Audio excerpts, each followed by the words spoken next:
Bapak Ibu mungkin sudah pakai mic juga udah besar ya. Rosen GWL biar lebih hikmat, lebih ini ya. Walaupun belum banyak ya, belum full, cuman kita mulai saja. Sepertinya sudah lebih dari 50% dari undangan. Bapak Ibu kita mulai saja ya. Bismillahirrahmanirrahim. Seperti biasa, saya pertama-tama ucapkan terima kasih banyak dan selamat bertemu kembali semenjak sebelum bulan puasa ya. Terakhir ketemu-temunya. Mohon maaf lahir batin. Kemudian kita mulai lagi kegiatan Prolanis, khususnya edukasi Prolanis di hari ini. Walaupun cuaca mendung-mendung dan rincik-rincik hujan ya, masih gerimis ya, alhamdulillah masih banyak Bapak Ibu masih menyempatkan waktunya untuk datang. Nah, kita mulai saja. Seperti yang saya janjikan tempo hari, ingin menjelaskan terkait penyakit kulit yang sering muncul, sering dialami oleh pasien-pasien yang berobat. Namun, karena ini Prolanis, saya dahulukan dulu ilmu yang memang seharusnya diulang-ulang dan terus diulang, yaitu tentang hipertensi atau DM, Bapak Ibu ya, sekilas. Sepertinya udah bosen kali ya, atau udah hafal gitu satu nama ya. Cuma apa ya Bapak Ibu ya, mengingat aja ya. Dari hipertensi ini kan berarti itu. Nggak bosan merasakan ya Pak? Tidak bosan merasakan ya. Bosan sama obatnya ya Pak? Enggak sih. Aja ya. Semangat aja lah Bapak Ibu, modalnya semangat. Jadi sudah kewajiban? Ya, sudah kewajiban dan kebutuhan ya Pak ya? Iya. Kalau lupa Bu suka. Ya. Yang penting terkontrol. Saya barusan mohon maaf datang tadi juga agak telat karena emang nengok dulu rekan kader di HCU. Beliau penurunan kesadaran mendadak pagi hari 2 hari yang lalu ya. Saya sendiri yang menangani itu di IGD Puskesmas. Jadi 2 jam sebelumnya tuh katanya pingsan ya. Udah tuh datang ke puskesmas udah kondisi ngorok ya, ngorok. Di gini-gini juga paling nggak ada suara juga, suara mata nggak ada respon, cuma tangan aja yang megang lokalisasi sumber nyeri ya. Kan saya rangsang nyeri di sini, rangsang nyeri di tangan, pakai pulpen ditekan setekan-tekannya, cuma gini doang. Oh, kesadarannya menurun, udah hampir koma ya, koma. Terus langsung tuh dirujuk, alhamdulillah Haji Dharma cepet ya, responnya langsung kita kirim. Dan sampai saat ini belum sadar gitu, masih di HCU. Makanya tadi saya pengen nengok karena teman-teman ngajakin rombongan ya. Yaudah barengan aja sekalian kata saya gitu.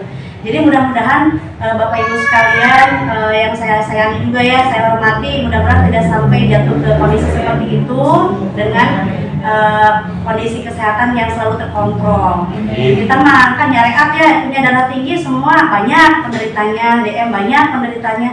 Tapi siapakah yang memang bisa bertahan untuk memanage dan mengendalikan begitu, mengontrol hipertensi tersebut? Tidak hanya dengan obat, tapi dengan pola makan, pola hidup, pola tidur, dan manajemen stres gitu ya. Mudah-mudahan ini pada sehat terus ya. Jadi saya kembali hipertensi. Ya, sok hilang teh amnesia ya Pak. Jadi hipertensi. Bapak Ibu kembali pada definisi. Ini kan lebih dari atasnya ya, kalau tensi atasnya lebih dari 140, lebih dari atau sama dengan 140, bawahnya lebih dari atau sama dengan 90. Jadi kalau udah tensi 140/90 sudah mengidap hipertensi derajat 1. Ya, tapi dengan syarat memang pemeriksaan tensinya yang baik dan benar. Kayak tadi misalnya jangan pas tiba-tiba datang langsung tensi masih ngos-ngosan di tensi. Suka ngedek-dek ya, apalagi ngelihat yang apa gitu yang deg-degan ya. Itu jadi kan tinggi. Nah, itu berarti di luar standarnya itu ya setelah istirahat 20 menit pasiennya, kemudian tidak minum kopi sebelumnya, teh, kopi, tidak begadang seperti itu. Jadi dan ditensinya juga dengan cara yang baik dan benar, duduk tenang ya. Itu segitu ya Bu. Jadi ada grade-nya, ini grade 1. Kalau grade 2 tuh 160 per bawahnya 100. Nah, itu udah derajat 2. Obatnya dua jenis yang saya lupa ya. Kalau emang betul tinggi, obatnya 2 jenis atau dosisnya lebih tinggi lah. Berarti grade 2 itu udah tinggi? Ya, tinggi 160/100. Ada lagi yang lebih tinggi sampai 200/120. Itu namanya krisis hipertensi. Krisis hipertensi ada bagi 2 lagi. Ada yang emergency, ada yang urgency. Kalau memang menyerang otak, sudah menyerang otak disebut dengan emergency. Jadi harus takutnya udah kena bagian organ otak yang kena rusak. Nah, itu kan harus segera dirujuk ya, harus dirawat di rumah sakit. Tapi kalau masih belum ada keluhan apa-apa tapi tensi segitu, bisa sih diobservasi di klinik atau puskesmas, kemudian rawat jalan. Nah itu untuk definisi ya Bapak Ibu ya. Ini kejadian Bapak Ibu juga sudah tahu ya, kita banyak ya, ini angka terakhir kemarin juga angkanya cukup besar lah. Disebut dengan silent killer karena tadi hipertensi itu menurut guru saya, profesor yang di pas ada kuliah dulu ya, tidak ada gejala. Maka dari itu banyak yang tensi 200/100 juga kalau kuat pembuluh darahnya nggak pecah ya. Jalan-jalan aja kan gitu ya, tapi kalau udah pecah baru timbul komplikasi dan gejala. Jadi hati-hati silent killer tanpa keluhan. Nah ini faktor resiko ada yang bisa dimodifikasi ya, berarti jenis kelamin, keluarga, genetik, usia ya. Nah ini yang bisa dimodifikasi, yang bisa kita ubah. Kegemukan yang mood bisa diet ya, puasa, kemudian merokok, kurang aktivitas fisik bisa kita atur, harus bisa lebih beraktivitas fisik. Kemudian kurangin yang berlemak-lemak, kurangin yang garam-garam, dibatasi hanya 1 sendok teh 1 hari, misalnya bisa nggak itu ya garam ya gitu. Kemudian itu alkohol enggak ya, dan yang paling utama itu ya stres, somatis, sosial, stres. Stres manggal pula. Ya lah ya, udah stresnya.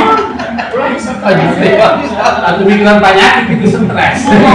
Ya, kita aja penyakit dulu ya Pak. Kalau ya tetap baik. Iya ya, terus-terusan jangan mikirin penyakit ya. Was-was Ya Pak ya. Iya.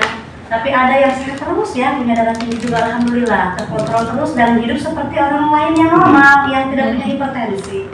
Nah, ada juga yang punten gitu ya, fisik bolong-bolong minum obatnya atau memang tidak mau minum obat sama sekali, tiba-tiba break aja kan, kena stroke atau karena serangan jantung atau lain sebagainya.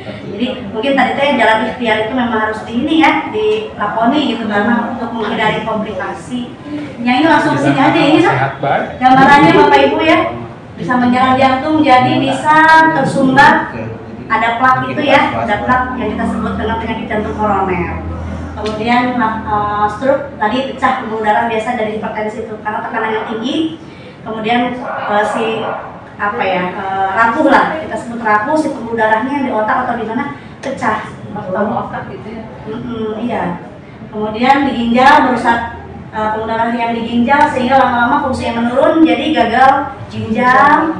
Di mata jadi rabun ya, retinopati. Kaki juga kan bisa sampai kemerahan gitu, terganggu saraf ya. Gitu. Sampai ada demensia atau sebut kita pikun, bisa jadi dari bercak-bercak yang memang sudah pecah-pecah dikit gitu. Kok gampang lupa gitu ya, kok benar pikun banget, bisa yang cepat Termasuk Alzheimer. Alzheimer ada penyakitnya tersendiri ya, Alzheimer ada memang penyakit pikun Alzheimer itu karena memang menurutnya si otak. Kalau ini si pembuluh darahnya yang pecah yang dikit-dikit gitu kan, jadi ada bercak-bercak darah kalau di CT scan gitu ya, bisa ada di sini. Kadang-kadang pikulan. Ini pola makannya Bapak Ibu ya. Tadi ternyata apa ini gula bukan ini. Nah ini patuh ya, ini patuh. Dengan patuh bahwa pengennya itu periksa kesehatan rutin. Kita singkatlah atasi penyakit dengan pengobatan, tetap diet, upayakan aktivitas fisik, hindari asap rokok ya terakhir.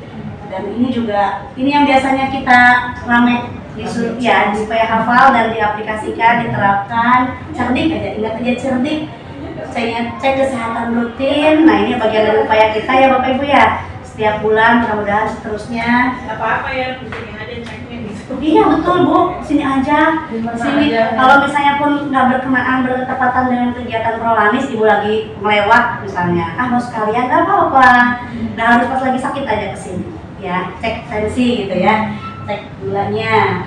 Kemudian yang E-nya enyahkan asap rokok. Enyahkan asap rokok. Kadang ada udah yang sudah nih berhenti, saya sudah berhenti, tapi lingkungan masih ya kan bapak-bapak masih kudu nongkrong teh dengan bapak-bapak deh kan, yang lain asap rokok masih ya masih terhisap, mau menghindari gak enak, kan gitu ya Pak ya. Betul. Sedangkan kalau secara teori mah cenah lebih parah cenahnya, namun anu ngisep pasif, perokok pasif itu lebih bahaya daripada yang aktif. Jadi bagaimana caranya untuk mengatasi itu lah? Gimana permisi baik-baik atau gimana lah gitu kan? Melipir, melipir kalau dan merokok ya Bapak. Kemudian rajin aktivitas fisik. Iya. Ini 30 menit sehari jalan kaki aja. Apa ada yang sudah diterapkan Bapak Ibu di sini? Alhamdulillah. Ya, alhamdulillah ya. Pagi-pagi, ya seminggu sekali, tiap hari, tiap hari. Tapi kalau ibu mah, kalau yang memiliki keluhan di lutut, jangan jalan kaki Bapak Ibu ya. Jadi pakai sepeda. Kita duduk di kursi, punya kursi kita sendiri lah yang nyaman nih, sofa misalnya. Kemudian kita beli itu online yang cuma goesannya doang. Di online banyak tinggal goesannya aja gitu aja sambil baca, sambil apa, sambil goes 30 menit. Kalau tidak pakai itu, ceritanya juga seperti goesan. Gimana? Nggak pakai sepeda, nggak pakai apa gitu. Nggak bisa, nggak ada ya. Bisa gitu Pak, nggak ada ya.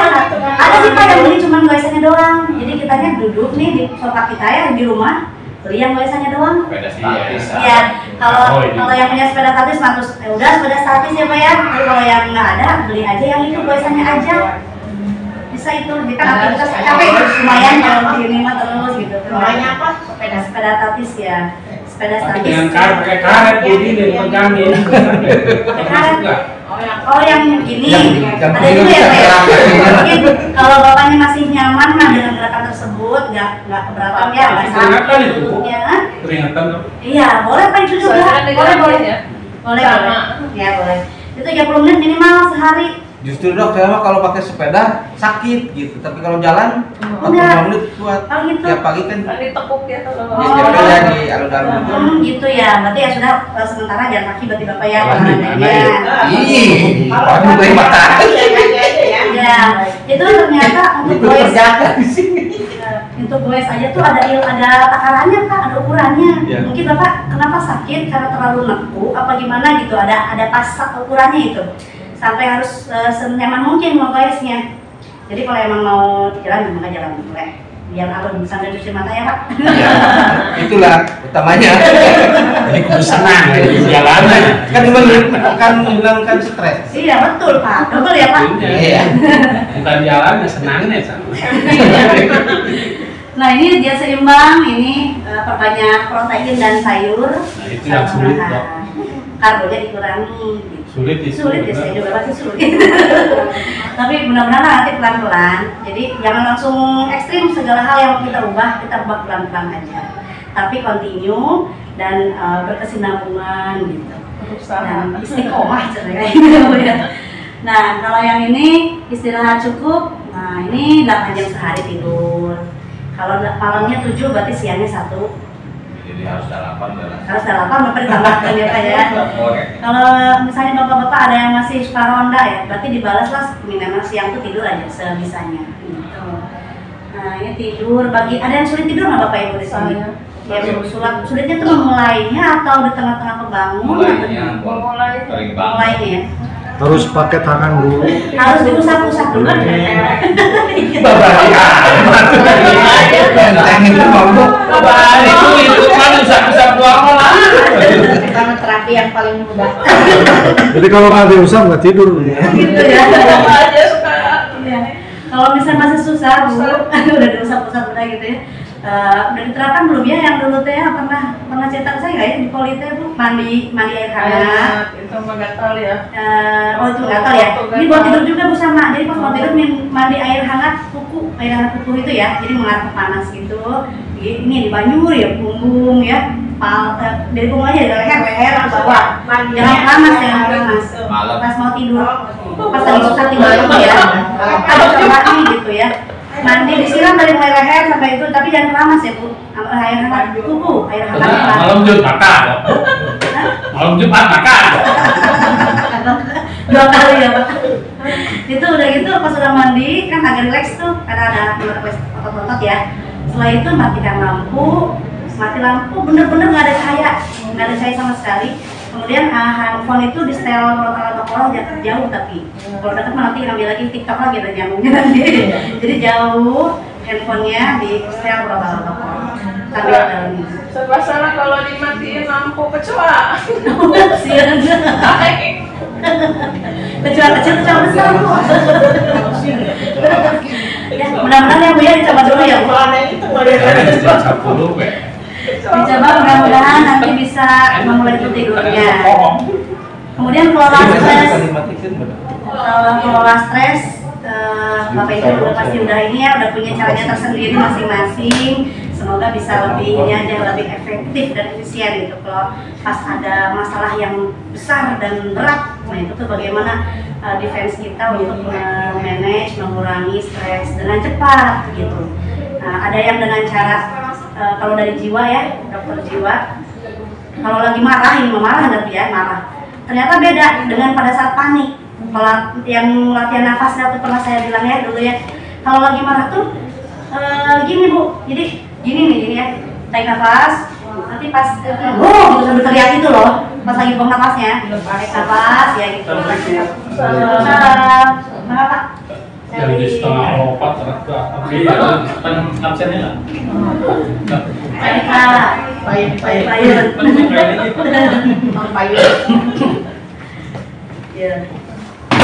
Kan kemarin mending dia khawatir sih, alhamdulillah. Pak Yadi, tos di panjangnya, hipertensi tos seringnya, mopingnya, ini udah sampai. Soalnya ini hipertensi aja. Terus lagi deh. Terus lagi deh yang bilang.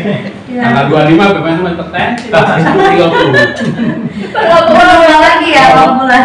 Terus tanggal 25 kayaknya naik. Ya, jadi tadi ada dua ya Bapak Ibu yang lagi marah tuh. Kalau ini mah cara dokter jiwa ya. Kalau Muslim pasti ada lagi jenis yang lain. Itu dengan gitu, tarik nafas. Nanti pas lagi buang itu sambil teriak, wah gitu. Gimana itu bisa kayak gitu ya? Di rumah aja ya. Aku cerita teriak-teriak. Sangka tetangga, sangka marah. Di olahraga juga seperti itu. Iya, karena itu ya. Buang. Iya, kalau misalnya kita senang kan dia lahir pada saat kedinginan kan. Nah itu ternyata salah satunya orang yang stres juga. Oh, itu mau lagi. Iya, dengan tarik nafas dalam, buang pelan-pelan dari mulut 15 kali. Insya Allah kadang mulanya itu agak tenang gitu ya. Terus kalau dengan kita makan muslim berwudu gitu ya, duduk tiduran gitu ya. Insya Allah ini dan dialihkan dengan ada ilmu distraksi juga, alihkanlah dengan apa yang biasa tidur langsung gitu kan, jalan-jalan seperti itu ya. Mudah-mudahan ini bisa selalu diterapkan dan bermanfaat untuk kita masing-masing cerdik gitu ya. Oke, siap kita ke yang penyakit kulit ya Bapak Ibu ya.